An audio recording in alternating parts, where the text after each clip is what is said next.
When a pair of climbers discover a preserved figure anchored to a narrow shelf high on Yosemite's Copper Ridge, authorities identify him as Adrian Mercer, a 32-year-old environmental surveyor who vanished 4 years earlier during a solo mapping trip. The discovery reignites a cold case everyone thought the mountain had swallowed. As investigators reopen his files, forgotten radio transmissions, encrypted maps, and a web of personal disputes reveal that Adrian wasn't lost. He was rerouted. Someone manipulated his paths, altered his surveys, and cornered him into the most unstable terrain in the park. The deeper the investigation digs, the clearer it becomes. Adrian uncovered a dangerous truth about falsified environmental data, a truth someone would do almost anything to bury. Through slow, methodical revelations, the story follows the unraveling of forgotten motives, the quiet warnings buried in Adrian's final notebook, and the subtle trail that leads investigators to a former colleague with more to lose than anyone realized. Ultimately, the case exposes not just negligence, but the fragile line between ambition, fear, and responsibility, all set against the unforgiving silence of the mountains. At its heart, this story asks, when a man spends his life mapping the world, what happens when someone rewrites the map beneath his feet? Before we go any further, if this is your first time here, we'd love for you to hit that subscribe button and turn on notifications. Your support means the world and helps us bring you even more powerful stories. Stick with us until the end, and if this mystery moves you, share your thoughts in the comments and pass it along to a friend. The wind that day carried a clean, rocky taste, like metal and cold dust, like a promise that something old was about to be uncovered. Copper Ridge sat in the sun, granite faces shining, shadows cutting hard lines across the canyon. Two climbers were moving slow and careful, chalk on their hands, the kind of slow that comes from respect. Not fear, but respect. They'd come for the route, to test themselves, to get that perfect line under their rope. And then, halfway up, one of them squinted and said nothing, because the shape on the crumble shelf didn't make sense. From 10 meters down, it looked like a bundle. From 5 meters, it looked like a jacket caught on a piton. But when they breathed closer, the shoulders had a weight, a posture, a person-shaped stillness. The radio on the climber's chest clicked, another long, careful breath, and the decision to call the Rangers. You know how news starts? Not with the headline, but with that tiny, weird feeling, a nudge in your chest. Something's off. That's what the first ranger felt as he parked the truck and took the slow trail up. He moved like someone trying not to disturb a sleeping animal. He didn't run. He unhooked his gloves, felt the sun on his fingers. Little human things. The ranger adjusted his cap, rubbed his forehead, blinked against the glare. He smelled the faint tang of rope and old sweat and pine sap. It's small details like that which later stack into memory. They lowered a team. The ledge was narrow, the rock yawning below like a long-held breath. They worked with ropes and knots, the sound of carabiners against stone. People nearby, hikers at the base, a couple in the picnic area, slowed and watched without meaning to. One woman muttered to her friend, "Looks like someone's old climbing kit, maybe a relic." Another, louder, said, "Man, who'd leave gear up that high? Who even does that?" That gossip threaded through the trail like a small human current. People trade stories to make sense of strange things. When the team reached the shelf, they found an ID in a laminated pocket, protected by years of wind. An ordinary thing, a small rectangle, but the name printed there made a heavier sound than the carabiners. Adrian Mercer. 32. The world shifts when a name becomes real. Adrian had been the kind of man who kept late-night lists. He liked clean pens, mapped paper, routes with neat arrows. His co-workers would say, with a half-laugh, that he treated every trail like a survey to be tamed. Coordinates, notes, a little tidy acting of control over the wild. He taught himself to be gentle with maps, paper that remembers rain and fingerprints. He worked as an environmental surveyor, plotting where forests had been, where rivers used to bend, tracing the scars industry left. 4 years earlier, Adrian told people he needed a reset. "Just me and the maps," he said at the last potluck, fingers smudged with ink. He packed a lightweight kit, climbing rope, harness, GPS, 2 notebooks, a handheld transmitter he used for testing elevation signals. He signed in at the ranger station for a 3-day solo trip and winked, like he always did, like he'd be back with some small trophy. He left a note on his kitchen table, back by Sunday. And then he walked into the granite like someone stepping into a room he'd been in before. Days later, when he didn't return, rangers found his tent exactly as he'd left it, folded with care, sleeping bag rolled, food untouched. No sign of struggle, no scattered gear. The trail camera near the access road recorded nothing unusual. The search lasted 3 weeks. Helicopters, dogs, climbers combing gullies. Nothing. The mountain quietly refused to give him up. The case cooled. People moved on the way they always do, with small rituals. A colleague added Adrian to a list of missing names and then crossed it off mentally as a tragedy the world sometimes served. That's the part of disappearance that hurts the most, the slow reallocation of memory. Friends speak as if absence is a small thing you can schedule around. He probably found some remote cell and decided to start new. One guy shrugged at a bar, tossing back a beer. Maybe he just needed to vanish. Another, quieter, at the foot of a map board. He owed money. He had pressures. Maybe he left to get away. Gossip again. Small narratives stitched to ease the unknown. 4 years later, someone pointed up a cliff face and into that same unknown. The discovery did not feel theatrical. It felt stubbornly mundane. A laminated ID, a clipped notebook, a routed helmet, a rope that had been intentionally coiled and tucked. The weatherproof notebook caught a ranger's eye. They opened it like you open something delicate with thumbs that might tremble. The pages were mostly blank, white as if waiting. One page bore a single line, written in a small, impatient hand. The map was never mine. Read that line out loud, slowly, and you hear a voice. A man whose maps were a private altar, whispering something that isn't confession exactly, more like a puzzle left like a breadcrumb. Who else would know the routes that never appeared on public charts? Who had reason to claim them? Who would argue ownership over a path carved by rain and time? A park spokesperson gave a short statement the next morning. We recovered remains that appear to match the identity provided. The incident is under investigation. The phrasing felt bureaucratic and too small for the quiet weight of the ledge. People gathered near the ranger station, not to gawk, mostly to elbow into the blank. 2 seasonal rangers stood aside and talked low, trading a rumor like a coin. He was poking where he shouldn't, one said. Adrian always had a nose for those old cut lines. The other smiled thinly. Yeah, the kind of nose that finds trouble. Huh, they said it like they'd been there in some weathered dream. Small human things happen too. Adrian's mother, who had driven up as soon as she could, pressed a wrinkled photograph into a ranger's palm. She rocked back on her heels on the gravel, thumbs worrying the edges of an old coffee cup. Her breathing had a rhythm, one long steady inhale, a hitch, a tiny exhale that sounded like a prayer. There's a moment, after discovery, where time stretches. People speak in fragments. The newscasters file their lines like recipes. The climbers who found him replay the image in their heads. The way a jacket folded against the wind, the way a rope looped like an arm. And underneath all of that, a question. How had Adrian come to rest where he did? Not fallen, not scattered. Secured, as if someone had anchored him to the story they wanted to tell. That single line in the notebook. The map was never mine. Hangs in the air, a hook. It promises that whatever happened to Adrian was not random. It suggests intention, and intention means people. And once people are involved, motive follows like a shadow. So the Rangers reopened a file that had gone quiet 4 years earlier. They pulled up old check-in logs, combed through expense trails, subpoenaed digital records with the kind of patience that looks like a lot of waiting and like a lot of hope. And while the mountain sat, indifferent, the small human current of gossip and question grew restless. Because every mystery that surfaces on granite also surfaces gossip, and the gossip wants names, and names want stories, and stories demand resolution. The reopening of Adrian's case didn't start with big announcements or flashing badges.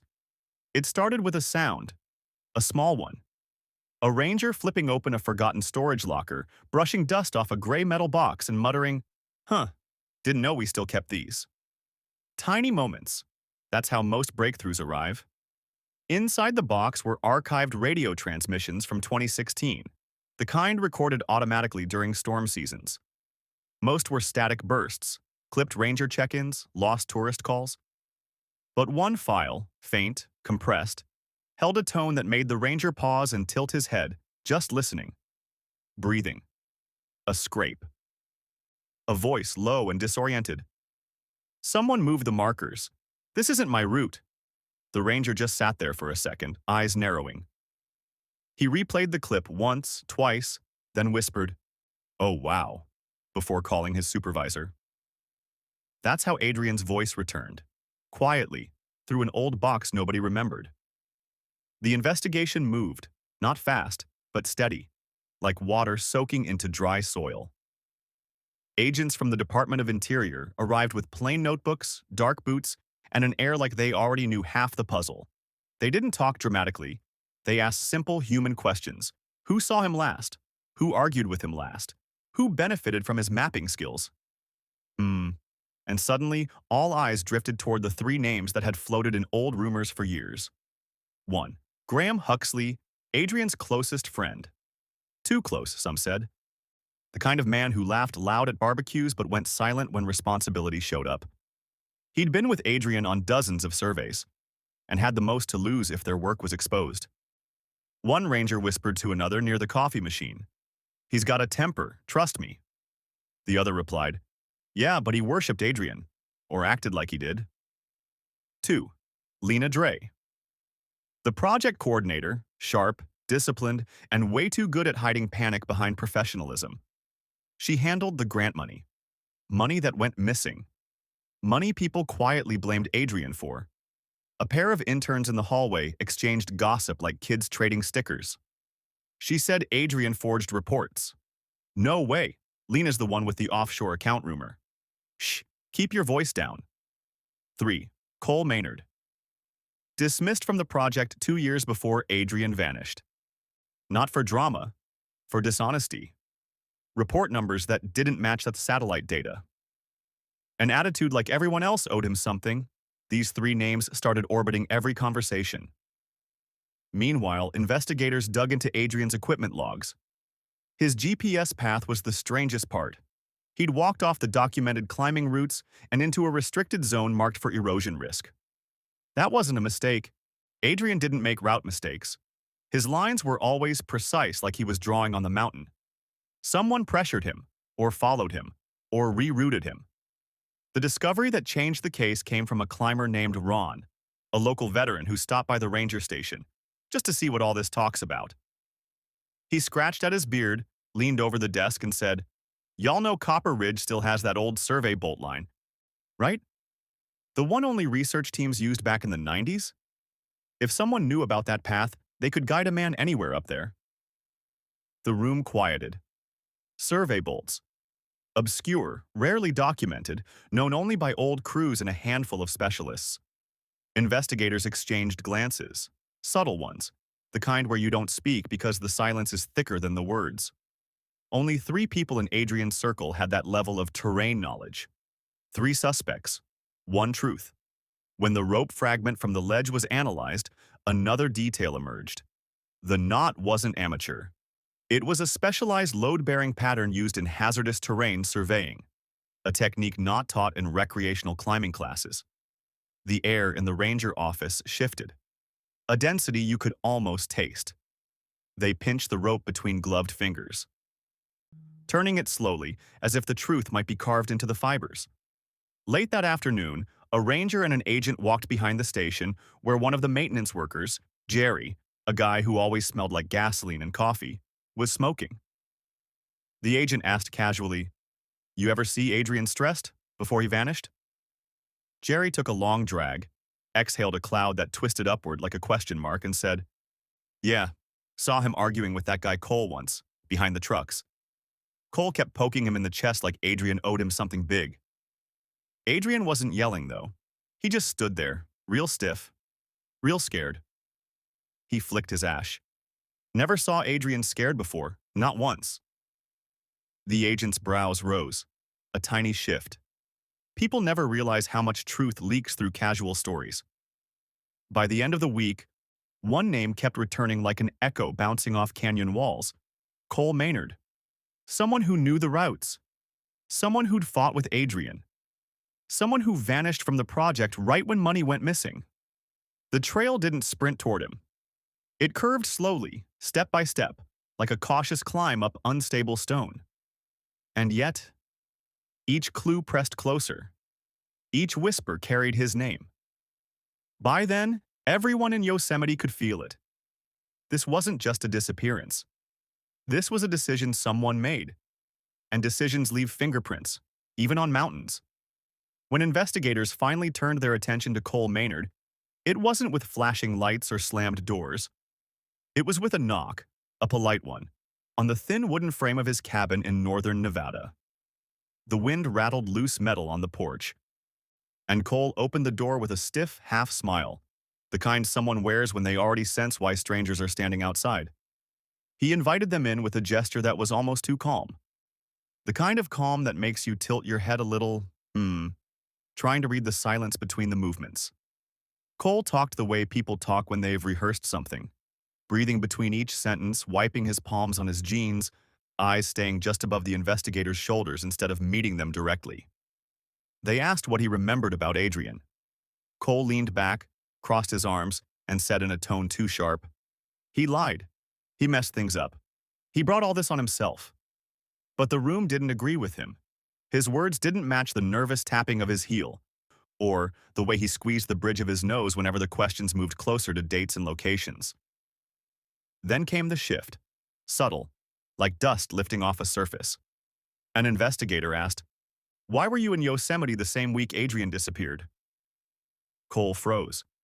His hand hovered midair, fingers curled slightly as if gripping an invisible rope.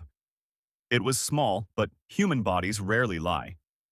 He blinked twice, swallowed, then tried to soften his tone. "Coincidence. I was passing through." The investigator didn't argue, just watched him. Still. Patient. Let the silence expand. Cole exhaled and said the words people say right before truth begins to leak. "Look, it wasn't supposed to go that far." That sentence hung in the cabin like smoke. He talked in pieces, not confession yet, just fragments. He'd followed Adrian into the park to confront him about the project's missing data. Data Adrian had uncovered. Data that threatened Cole's entire career. Cole insisted he never meant harm. He just wanted the maps, the evidence, the notebook entries that could ruin him. But investigators already knew about the encrypted files on Adrian's recovered hard drive. Files proving that Adrian hadn't stolen money or forged reports. He had discovered that Cole had falsified environmental surveys for profit. Adrian had been preparing to expose him. Inside the cabin, Cole's denial cracked by degrees. His posture slumped, shoulders sagging as if he were slowly lowering a weight he'd been carrying for years. He rubbed his eyes with both hands, whispered something to himself, then said, more clearly, "He wasn't supposed to stay there long. I was coming back." The room went still. An investigator leaned forward slightly, not aggressive, just steady. "Cole, where did you leave him?" Cole didn't speak for a few seconds. He stared at his boots, a tight breath escaping like he didn't want it to be heard. "A shelf above Copper Ridge," he said quietly. "I secured him there. He was panicking, climbing blind, heading toward unstable ground. I thought tying him in place would force him to stay put while I cooled off." He squeezed his temples. "I told myself it was temporary, that I'd return after I calmed down." The investigators didn't need more.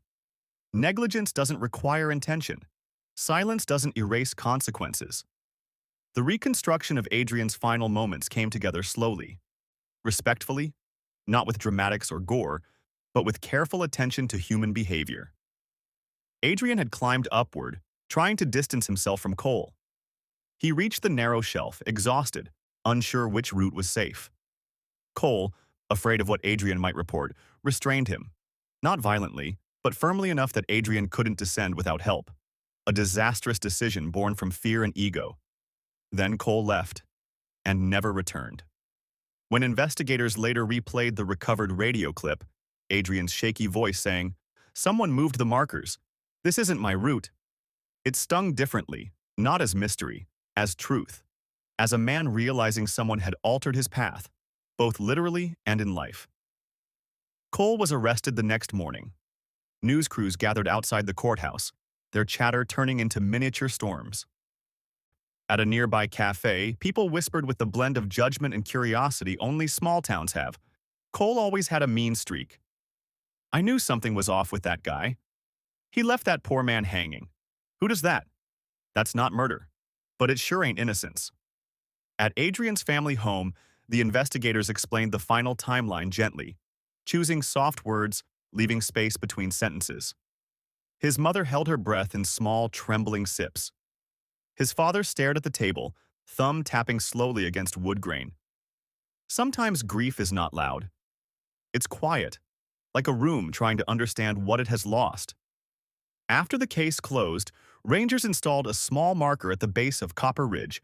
Nothing flashy, just a brushed plaque with Adrian's name and a simple line. A map maker who never stopped searching. Hikers often pause near it now. Some fix their backpacks, some take photos, some touch the plaque with the back of their fingertips like they're checking if the metal's warm.